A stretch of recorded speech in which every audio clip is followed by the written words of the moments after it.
vamos a ver, queremos conocer también las repercusiones a nivel región de Magallanes que han tenido las últimas palabras, la última intervención del presidente Sebastián Piñera, luego de haberse dado a conocer ayer también la encuesta Academ, donde arroja la más baja de las aprobaciones que haya tenido un presidente de la República en democracia, donde al Palacio de la Moneda no concurre uno de los partidos importantes de Chile Vamos con un candidato presidencial, que es Evópolis, y el candidato Ignacio Briones. Sobre aquello vamos a conversar con el presidente de Renovación Nacional aquí en nuestra región, Gabriel Vega, a quien tenemos en línea. ¿Cómo estás, Gabriel? Buenos días. Muy buenos días, ¿cómo estás? Bien, Gabriel, ¿cómo se digiere la intervención del presidente de la República en el sector político magallánico y en la derecha magallánica, en su partido, Renovación Nacional? A ver, Renovación Nacional llevaba semanas insistiendo en reconsiderar la opción de nuestro llamado fue a pedirle al presidente de que no concurra al tribunal y que auspicie el proyecto, pero estamos bastante conformes porque finalmente auspicia un proyecto nuevo, se presenta un proyecto nuevo que es un poco más holístico, un poco más amplio, que considera algo que nos preocupaba, que es la pensión futura, y además integró a la gente que ya no tiene recursos en su cuenta personal para una futura jubilación, así que estamos muy conformes con la medida. Yo creo que esto le va a hacer muy bien a las familias, a las economías. Sabemos que hay una necesidad muy grande, la tendencia es hacia el encierro lamentablemente y no hacia el liberarnos a pesar de la exitosa vacunación, así que vamos a ver qué ocurre con los próximos días con la pandemia, pero uno se siente un poco más dentro de las medidas restrictivas en aumento y los beneficios sociales no lo eran tal, a pesar de ser cuantiosos, históricos y, súper necesarios a la altura del momento, pero era necesario llegar con mucho más recursos. Así que nosotros estamos muy conformes porque el presidente de la República escuchó a Renovación Nacional se lo vino pidiendo con bastante tiempo, insistencia, y el resultado es un muy buen plan. ¿Y por qué llega el presidente de la República con un proyecto a última hora? A la hora prácticamente cero, y cuando la oposición ya tomó una resolución, no aprobar este proyecto si es que el presidente de la República no retira desde el Tribunal Constitucional el requerimiento que interpuso apenas comenzó a tramitarse este proyecto en el Congreso Nacional. Ahí va a haber un gallito, va a haber un choque de trenes. Ustedes ustedes, los partidos de Chile Vamos, el Ejecutivo, ¿estará preparado para un plan B? ¿Qué pasa si el Tribunal Constitucional, que empató 5-5 en la oportunidad anterior, ahora define para el otro lado y le da la razón al Congreso Nacional al plantear otro tipo de argumentos de tipo jurídico legal? Pero cuando los argumentos son jurídicos y legales, el problema de la inconstitucionalidad pasa a segundo plano. El tema es el proyecto del gobierno aporta muchas más cosas, aporta restitución de fondos para no dejar tan escuálidas las pensiones futuras, y también integra a las personas que están con renta vitalicia y a los que ya no tienen dinero en su cuenta personal. Entonces bastaría con sentarse, conversar y agregar estos tópicos en nuevos proyectos y se acaba el problema. Y la intención que ha demostrado el Ejecutivo, y de eso estamos muy conformes, a pesar de que es algo que vimos en los últimos 3 días cuando recién se abrieron a conversar. Son muy buenas medidas que pueden ser integradas y son compatibles. Ahora, no creo que haya un gallito. Yo hago un llamado a la oposición para que se pueda llegar a lo mejor que para la ciudadanía, y lo mejor para la ciudadanía se está proponiendo. Yo creo que lo que todos esperamos, más que créditos políticos o pagos o vendetas para un lado u otro. Gabriel, ¿están quebradas las relaciones honestas y sinceramente en Chile Vamos? No fue un hecho menor. Fue un hecho elocuente de la molestia, del disgusto de Evópolis como partido y del candidato Ignacio Briones, quien además en un programa de televisión dijo que él no se daba vuelta ni de carnero ni vuelta a la chaqueta. Mire, yo a lo menos le puedo asegurar que a nivel local hay muy buenas relaciones y que a nivel nacional estamos preocupados por estas posiciones, pero a lo menos Renovación Nacional ha sido un partido que, a pesar de que cuando se tiene que enfrentar con una posición con bastante fuerza, lo hacemos, que nos convence, por ejemplo, a favor de un retiro y en contra del gobierno, lo vamos a hacer en los espacios oficialistas, en lo privado, también en lo público, pero nunca nos vamos a restar de ninguna conversación con nuestro gobierno o con nuestra coalición. La tendencia de los otros partidos es a congelarse o a salirse, y esa cuestión a mí no me agrada mucho, pero cada partido autónomo debe tomar sus propias decisiones, y yo entiendo que ellos apelaban a otro camino, pero aquí el esfuerzo mayor se está poniendo a través del Ejecutivo. Espero que vuelvan pronto a reponerse esas relaciones. Sabemos que estamos en escenarios de augurando luego de las próximas elecciones de mayo unas primarias presidenciales. Ahí se juegan otras cosas, quizás marcar la diferencia de esa forma a mí no me parezca adecuado, pero quizás para ese partido sí, así que no hay problema.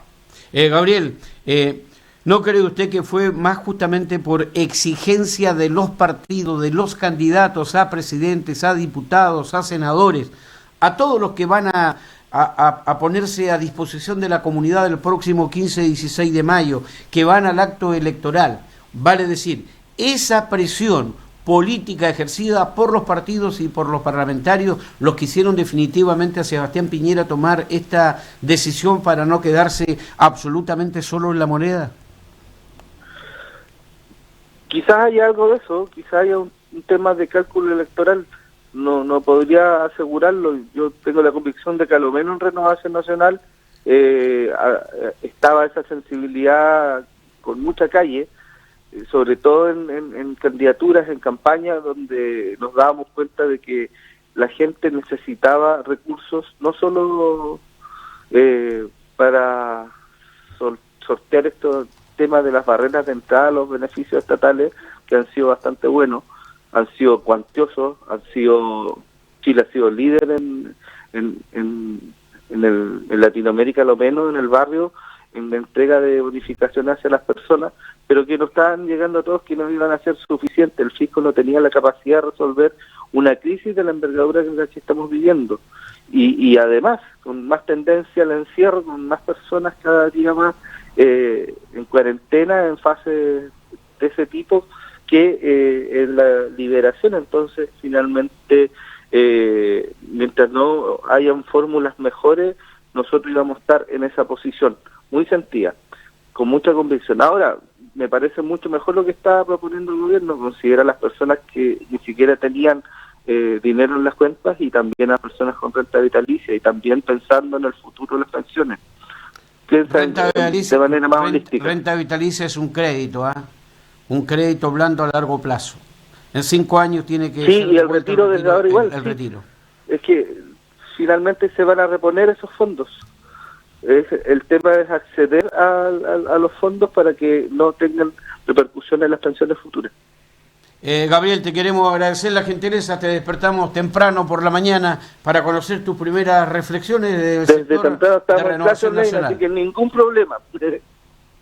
Gracias, Gabriel, un abrazo. Un gusto, chao. Chao, buenos días. Gabriel Vega, el presidente de Renovación Nacional. Tenemos en la otra línea a Juan Francisco Miranda para recoger cuál es la opinión del Partido Demócrata Cristiano a nivel región de Magallanes, luego de haber escuchado los anuncios formulados anoche en el Palacio de la Moneda por el presidente de la República, Sebastián Piñera. Juan Francisco, ante todo un abrazo, ¿no? Con mucho afecto y con mucho sentimiento. Igualmente, Vladimiro, un gusto saludarte, muy buenos días. Amigo, han pasado 20 años. 20 años y no han podido. ¿Cómo estás, Juan Francisco? Buenos días. Yo sabía que no te la iba a dejar pasar, ¿ah? Por ayer el triunfo de Colo-Colo. Pero bueno, así es la cosa nomás. Habrá que cambiar el entrenador, no sé, algo habrá que hacer, pero ha sido mucho tiempo. Así que ya ni siquiera te apuesto, Vladimiro. No, mira, entremos ahora al terreno que nos preocupa. Me imagino que tuviste la oportunidad o escuchar directamente o leer las repercusiones que han tenido las palabras pronunciadas ayer desde el Palacio de la Moneda, rodeado por sus ministros del comité político, por los candidatos a la presidencia de la República, por los presidentes de partido, con la excepción de Bópoli e Ignacio Brioni. Ayer habló el presidente de la República, y ¿qué sensación te deja los anuncios hechos por el presidente ayer domingo por la noche? Bueno, en primer lugar, más allá de este gallito, que la verdad es que poco se entiende entre el presidente y el Parlamento, la necesidad es evidente. Hay millones de chilenos que tienen problemas económicos producto de esta pandemia y que no han podido tener una situación a lo menos que garantice el acceso a alimentos, a cosas esenciales. No han podido trabajar producto de las cuarentenas, etcétera. Ese es un contexto. Y cuando se da ese contexto y se tiene la capacidad de empatía, la pregunta uno dice, bueno, agotemos toda la instancia. Este mismo presidente es el que se ha negado desde el día 1 a una renta universal, que los recursos son limitados, es cierto. Y fueron finalmente los chilenos a través de sus fondos, en el caso de los trabajadores de seguro de cesantía, después las pensiones, quienes mayoritariamente han tenido que sortear esta crisis económica producto de la pandemia. Y es bueno contextualizarlo porque como que nos olvidamos de esas cosas. Cuando el Estado chileno dice que va a invertir 12.000 millones de dólares, en el primer 10% los chilenos gastaron 16.000 millones de dólares. Cuando se hace el segundo retiro, que también era motivado por el Parlamento, resulta que el presidente, como para competir con un proyecto que ya estaba, al menos el acuerdo político en el Parlamento avanzando, sale con un proyecto similar al que estaba en el Parlamento, y finalmente fue el segundo retiro y se aprobó.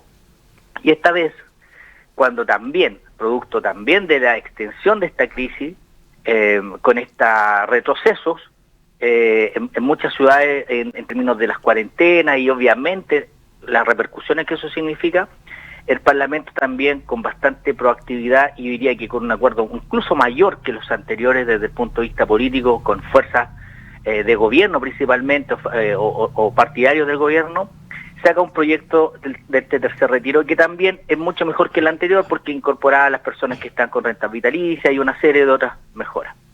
Y cuando eso ya está aprobado con todos sus trámites legislativos, el presidente decide ir al Tribunal Constitucional, es decir, no estoy de acuerdo con esto. Digamos las cosas como son. Tampoco estaba de acuerdo con un proyecto alternativo. La presidenta del Senado, Yana Proboste, le dijo, o sea, presidente, el presidente Frey dijo, nadie se humilla cuando ruega por la patria. En el fondo, esto saquémonos de la pelea chica y avancemos y promulgue esta ley, porque ya está aprobado en todos los procesos. Cuando ya está arrinconado el presidente por sus propios partidarios, por las encuestas, yo no sé si le hizo más caso a sus parlamentarios o a las encuestas, anuncia este proyecto que nada modifica el anterior porque sigue al menos la presentación al Tribunal Constitucional, y la oposición dice, bueno, pero ¿para qué vamos a perder más tiempo, un par de semanas en aprobar un proyecto si ya hay uno aprobado? ¿Por qué no era más simple, presidente, si da que reconoce la empatía, reconoce el problema que estamos viendo, por qué no se promulga tal como está el proyecto que ya está aprobado en el Parlamento? Y ahí entonces te das cuenta que no se entiende salvo que aquí el presidente haya querido dar, de alguna manera, no dar su brazo a torcer, y está planteando este proyecto. Que claro, que podrán decir quienes defienden al gobierno, como escuchaba Gabriel, que tiene un poco mejor que el del Parlamento. Sí, pero lo importante es que aquí que la ayuda llegue en forma oportuna y rápida. Y eso no está ocurriendo. El gobierno ha llegado tarde. Cuando los trabajadores retiraron sus fondos, ellos recién estaban entregando las alimentaciones, las cajas de alimentos, y hay lugares donde no llegaron efectivamente. Este concepto de la focalización lo hemos conversado en varias ocasiones. No, en crisis no siempre es el mejor criterio. Hay personas que nunca le han pedido ningún apoyo al Estado y hoy día han tenido la necesidad, y el Estado, la respuesta muchas veces es que no califica. Usted no califica para el bono, se rechaza su solicitud. la situación de la clase media. Y ahí es donde uno dice, bueno, aquí hay un tema ideológico que hay algunos que insisten que en las situaciones de crisis cada uno tiene que rascarse con su propia uña, y hay quienes creemos que no, que hay crisis en las cuales en realidad aquí poco importa tu pasado, sino que importa el presente, y el presente es que estás viviendo una crisis. Juan Francisco, en esa crisis no hay apoyo. ¿Qué crees tú que influyó más? ¿Las elecciones cercanas y la presión que ejercieron sus partidos, sus candidatos incluso a la presidencia de la República para que adoptara un nuevo camino? ¿O los últimos números de la encuesta CADEM, donde da cuenta que la aprobación del presidente Sebastián Piñera cayó a 9 puntos, 7 menos que la semana anterior, y alcanza el nivel más bajo del segundo mandato? La caída en la aprobación presidencial se da especialmente en la clase media, menos 16 puntos identificados con la derecha. Y entre quienes votaron por Piñera en la segunda vuelta del 2007, menos 17 puntos de la encuesta anterior. Respecto al retiro del 10% de las AFP, el 87% de los encuestados está de acuerdo con que se apruebe este proyecto de ley, a un riesgo de que su pensión sea más baja, mientras el 72% haría el retiro si es que prospera la iniciativa. En el mismo ámbito, 87% están en desacuerdo con la decisión del gobierno de recurrir al Tribunal Constitucional. Son números realmente elocuentes. Pero ayer el presidente de la República dijo que va a recurrir al Tribunal Constitucional en un Estado de Derecho, y para cumplir con la Constitución lo tiene que hacer.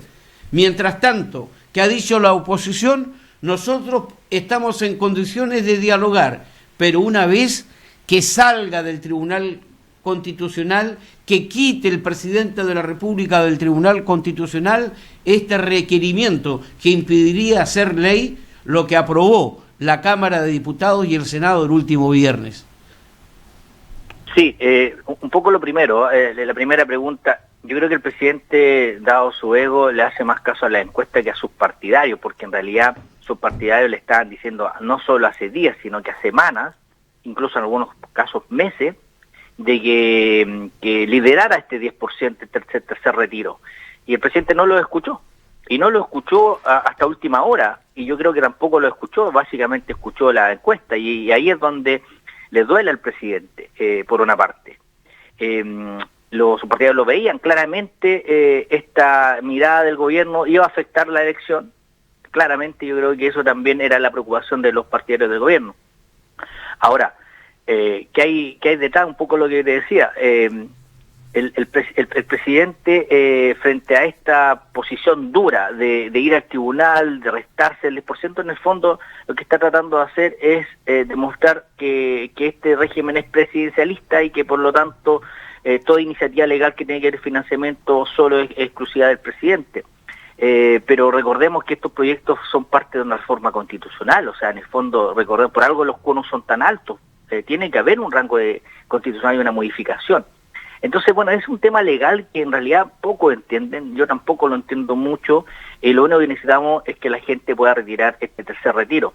Ahora, este también es un problema de fondo, y es lógico, si yo tengo hoy día problemas para comer, para darle alimento a mi familia, comprenderás que a poco me importa el futuro, porque el futuro depende de mi presente.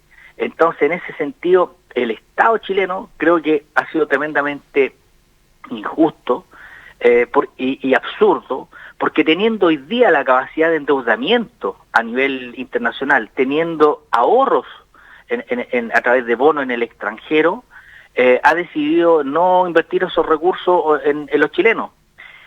Pero es medio tonto, porque a futuro va a tener que hacerse cargo igual de las pensiones de los chilenos a través del pilar solidario.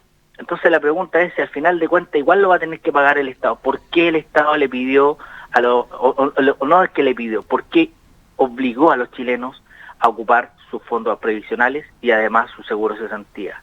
Si al final de cuentas el Estado igual va a tener que invertir en las pensiones futuras de los chilenos y chilenas. Entonces en eso no se entiende. El problema de fondo tiene que ver, donde en este gobierno tampoco tengo muchas expectativas que se pueda liderar. El problema de fondo no es de un gobierno, no es de un periodo de gobierno. Si el problema de fondo son las pensiones, bueno, eso significa que hagamos una reforma tributaria en serio. y no una que cada 4 años se tiene que modificar. O sea, aquí necesitamos más recursos, y recursos están, el tema es que tenemos que saber buscarlos. Impuestos a las reservas naturales. Sabemos que nuestro royalty minero es el más bajo desde los países mineros. Bueno, ¿por qué no echarle una mirada y en ese sentido buscar los recursos que puedan financiar de manera permanente las pensiones de los chilenos futuros? La discusión de fondo es esa, y frente a esa discusión de fondo, lamentablemente estamos en estas pequeñeces de si el proyecto lo hice yo, lo hiciste tú, y en función de eso lo apruebo o lo rechazo. Creo yo que esta semana, yo espero de verdad que lo mejor de la política salga a relucir y que se piense más allá de quién sale primero en la foto o de quién es la autoridad del proyecto, se piense en llegar rápidamente a una solución que permita a los chilenos sacar prontamente sus fondos. Juan Francisco, te quiero agradecer la gentileza de haber participado en horas tan tempranas, en un momento no fácil para ti. No porque no te levantes temprano, sé que te levantabas temprano, pero cuando ya amanece media dolorida, producto del aterrizaje forzoso en la comuna de Macul, debe costar más que en otras oportunidades reincorporarse. Indudablemente, pero la vida está hecha del rigor, y ahí los azules de corazón sabemos que a pesar de todo estamos ahí, pues hay que darle de frente a la adversidad. Así que bueno, nos recuperaremos, espero que no alardemos tanto más, y ya llegará el momento de celebrar en Macul. Serán otras generaciones las que van a disfrutar de aquellos triunfos. Un abrazo, mi querido Juan Francisco, hasta la próxima. Igual, chao. Vladimiro. Juan Francisco Miranda, destacado dirigente de la Democracia Cristiana, estuvo ahí como candidato a gobernador en la primaria, perdió frente a Jorge Fríes, pero estaba opinando desde la mirada de la flecha roja, qué significan para ellos, o el porqué de los anuncios dados a conocer anoche desde el Palacio de la Moneda por el presidente de la República, don Sebastián Piñera. Antes estuvo con nosotros abriendo la jornada el presidente de Renovación Nacional, Gonzalo Vega. Y así seguiremos avanzando con quienes hoy son y serán el centro de la noticia y la información.